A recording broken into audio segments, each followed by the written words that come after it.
So this video is mostly going to be about arrows, my little series of how to shoot better in nasp.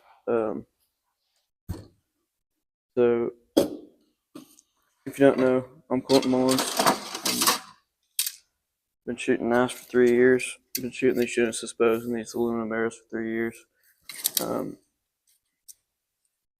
Gotten pretty good at it. I've learned how to tune my arrows. Well, not really how to tune them, but how to know which arrows are better. Like straightness wise, we have little arrow spinners like this. You can get them pretty cheap. Pretty much in arrows, you want to look for arrows without any nicks in them. Like for example, we have this big bucket of arrows from the elementary class that will miss the target or something like that, and fletchings will fall off, or they'll shoot and hit the wood, it'll mess up the tip. In an arrow, you want to be looking for the sharpest tips possible, like that. And see if I can find one. See if I can find a dull one. Like, you don't want any flat spots like that on there. You can see that little piece. You want to be as pointy as possible, so you have aerodynamics, and your arrow flies straighter, and you have you don't want that extra drag on your arrow, so you shoot the same every time. You don't want any big nicks. That's probably a better example. Now it's flat on the tip. Can't really see it. My camera won't focus.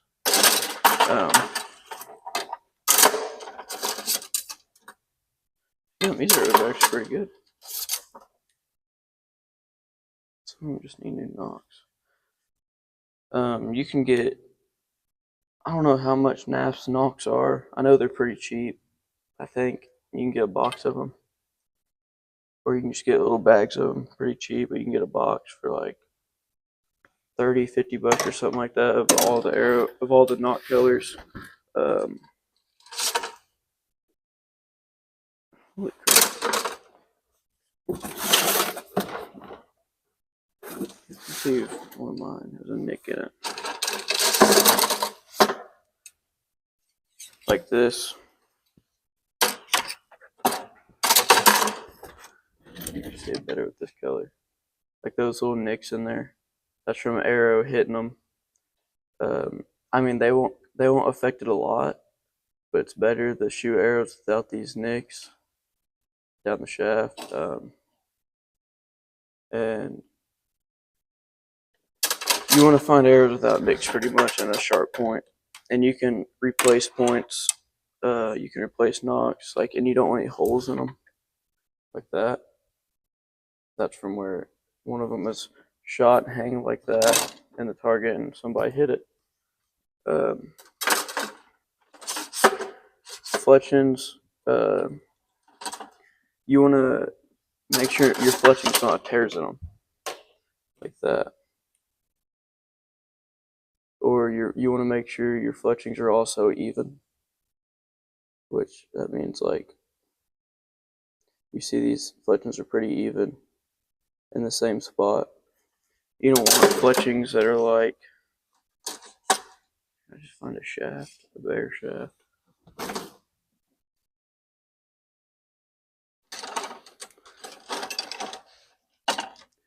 And you can fletch your own arrow. That's what I do. I try to make my arrows as personalized as possible to me. And you can get a fletcher for 15 bucks. You don't need the big fancy fletchers for these arrows. You just need one you can stick the arrow in, put all three on, a little dab of super glue, top and bottom, rub it down, and then close it up and put the cap down the arrow. I don't have one here. I have one at home. I'm in our archery room right now. And you also don't want arrow fletchings to look like this. You want them to be as straight as possible for the best consistency in your shot. And you don't want, and that's what this arrow spinner is for, is bent arrows. Make sure your arrows aren't bent. See if this one's bent.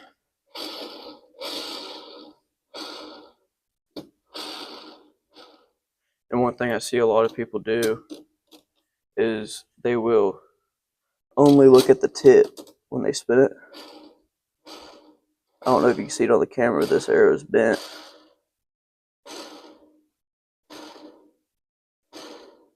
And they'll only look at the tip of the arrow, but you also want to be looking at the back of the arrow.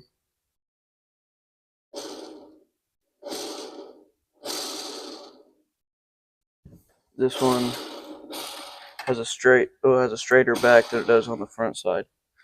You more so, if you could see what I mean on this arrow, my personalized arrows, I have them with my cousin's name on there, my grandma's birthday, and my uncle's name.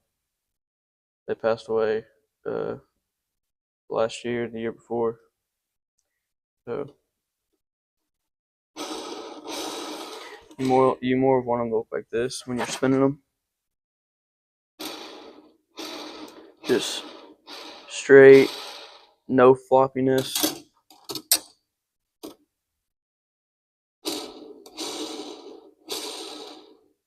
I've seen kids shooting arrows that they'll shoot one and it'll be perfect, and they'll shoot another one and it won't be. And it's just because of the arrow, I'll take it and I'll spin it, and they'll be bent. So, and that'll throw off an arrow a lot. Even the slightest bit of bent will make you be off by that much, from what I've seen in my experience. And try to personalize your arrows to you, like how where your nock lines up on this fletching. I like to have them level. There's a little like arrow on every nock, and people will have them on the back side, but I like to have that arrow perfectly in line with my off fletching. And I have some kids that are better with them barely offset to the top. You could see that, how the arrow is in line, but it's kind of bent, will turn. And even some people that are better with it bent down just a little bit.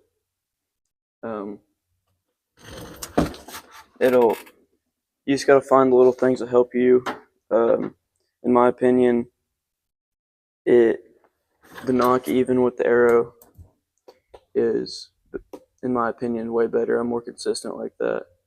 It's easier to make sure all your arrows are the exact same. That's one thing, you want to make sure all your arrows are the exact same in tournaments. I practice with multiple different colors. Oh, this one has a pretty nasty gash.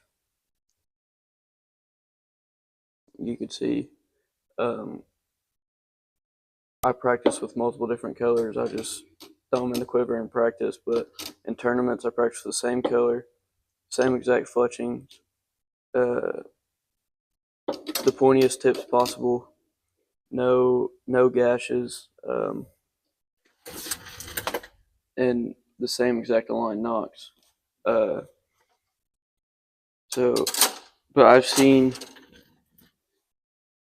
But you don't have to have a perfect arrow if you can afford it to buy new ones. It's just, if you can, I would. And that's pretty much, yeah.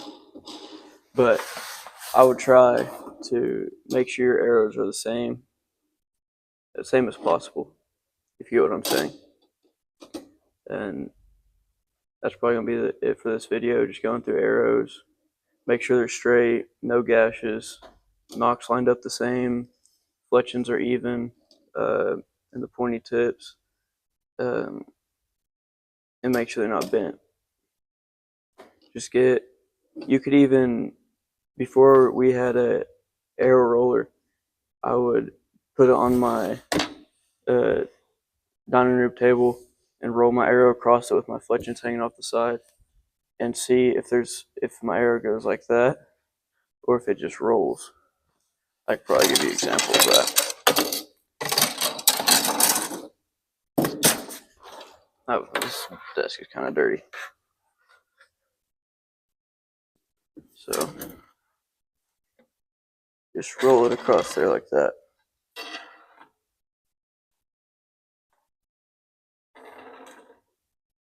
And see if there's any bows, if it does like that. If it rolls flat across the table, that's a pretty straight arrow. Which I've seen guys that do that and are a whole lot better with checking their arrows like that than with the arrow roller. So yeah, that's probably going to be it for this video, the series of NASP and Genesis bows. Hope you like it. If you do, comment what you want me to do next. I was trying to build my channel and get known a little bit more than just from archery. Yeah, like and subscribe. Thank you.